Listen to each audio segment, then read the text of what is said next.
सिद्ध आश्रम में पहुंचने के बाद मुहूर्त भर राम लक्ष्मण जी ने विश्राम किया। उसके बाद राम जी हाथ जोड़कर कहते हैं, हे मुनि श्रेष्ठ, आज ही आप यज्ञ की दीक्षा ग्रहण करें, आपका कल्याण हो, यह सिद्ध आश्रम हो जाए, आपकी वाणी सत्य हो। श्री राम जी की बातों को सुनकर महर्षि विश्वामित्र जी ने यज्ञ की दीक्षा ग्रहण की। रात्रि भर आश्रम में निवास करने के पश्चात प्रातःकालीन देव कृत्य समाप्त कर श्री राम और लक्ष्मण जी ने महर्षि विश्वामित्र जी को प्रणाम किया और कहा, हे भगवान, हम जानना चाहते हैं कि किस समय उन दोनों निशाचरों से रक्षा करनी है जिससे उस बेला का अतिक्रमण न हो सके। यह सुनकर सभी ऋषि प्रसन्न हुए और कहा, महर्षि विश्वामित्र यज्ञ की दीक्षा ले चुके हैं, आज से 6 रात्रियों तक आप इनकी रक्षा करें। इसके पश्चात श्री राम लक्ष्मण जी ने 6 दिन एवं 6 रात जागकर तपोवन की रक्षा की। 6ठे दिन श्री राम जी ने लक्ष्मण जी से सावधान रहने के लिए कहा। राम जी कह ही रहे थे कि अचानक उसी समय उपाध्याय एवं पुरोहित से युक्त वेद ध्वनि के साथ अग्नि प्रज्वलित हो गई और मंत्रवच्च यथा न्यायम यज्ञोसो संप्रवर्तते। शास्त्रीय विधि के अनुसार वैदिक मंत्रों से यज्ञ का कार्य प्रारंभ हुआ। उसी समय आकाश में बड़े ही जोर से भयानक शब्द हुआ। आकाश में अपनी माया फैलाते हुए मारीच और सुबाहु अपनी सेना के साथ आए तथा रक्त की धारा बरसाने लगे। रक्त धारा से भीगी वेदी को देखकर श्री राम जी दौड़ कर आए और देखते हैं कि आकाश मार्ग से मारीच और सुबाहु आ रहे हैं। उसे देखकर श्री राम जी लक्ष्मण जी से बोले, पश्य लक्ष्मण दुर्वृत्तान राक्षसान पीशिताशनान।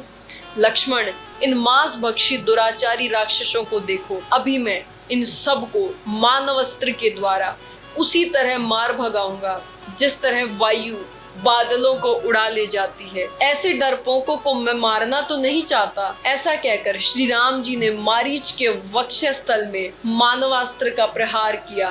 उस मानवास्त्र के प्रहार से बेहोश तथा छटपटाता हुआ मारीच 100 योजन दूर समुद्र में जा गिरा। इसके पश्चात श्री राम ने आग्नेयास्त्र से सुबाहु का वध कर दिया तथा बची हुई राक्षस सेना का विनाश वायवास्त्र के प्रयोग से कर दिया। श्री राम ने यज्ञों का विनाश करने वाले राक्षसों का विनाश किया। उसके पश्चात ऋषियों ने श्री राम जी की पूजा उसी तरह से की जिस तरह असुरों पर विजय प्राप्त करने के पश्चात महर्षियों ने देवराज इंद्र की पूजा की थी। महर्षि विश्वामित्र का यज्ञ निर्विघ्नता पूर्वक पूर्ण हो गया। प्रसन्न होकर महर्षि विश्वामित्र जी ने श्री राम जी से कहा, हे श्री राम, मैं कृतार्थ हो गया। आपने गुरुजनों की आज्ञा का यथोचित पालन किया है। हे महायशस्वी वीर, आपने इस सिद्धाश्रम का नाम सार्थक कर दिया। इसके पश्चात महर्षि ने उन दोनों भाइयों के साथ संध्या वंदन किया। रात्रि भर निवास करने के पश्चात प्रातःकाल संध्या वंदन करके श्री राम और लक्ष्मण जी ने महर्षि विश्वामित्र जी को प्रणाम करके कहा, इमो मुनि शार्दूल किंकरो समुपागतो आज्ञाप्य मुनि श्रेष्ठ शासनम करवाव किम। अर्थात, हे मुनिवर, हम दोनों आपके सेवक हैं, आपकी सेवा में उपस्थित हैं। आज्ञा दे, आपकी किस आज्ञा का हम पालन करें। महर्षि विश्वामित्र जी ने कहा, मिथिलाधिपति जनक का यज्ञ होने वाला है। हम सब के साथ आप दोनों वहां चले और आप अद्भुत धनुष रत्न को देखें। अद्भुतम च धनुरत्नम तत्र त्वं द्रष्टुमर्हसि। हे श्री राम, प्राचीन काल में यज्ञ में पधारे हुए देवताओं ने उस देदीप्यमान धनुष को राजा जनक जी के किसी पूर्वज को दिया था। उसके गुरुत्व की कोई सीमा नहीं है। कोई भी देवता, गंधर्व, असुर अथवा दानव उसकी प्रत्यंचा को नहीं चढ़ा सका। बड़े बड़े राजाओं ने प्रयास किया किंतु कोई भी उस धनुष की शक्ति का पता नहीं लगा पाया।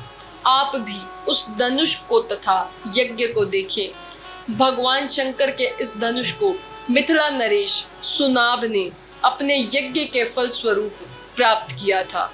इसके पश्चात श्री राम और लक्ष्मण जी को साथ लेकर मुनि मंडली ने प्रस्थान किया और सायंकाल को शोणभद्र के तट पर निवास किया। सूर्यास्त होने पर स्नान करके ऋषियों ने होम किया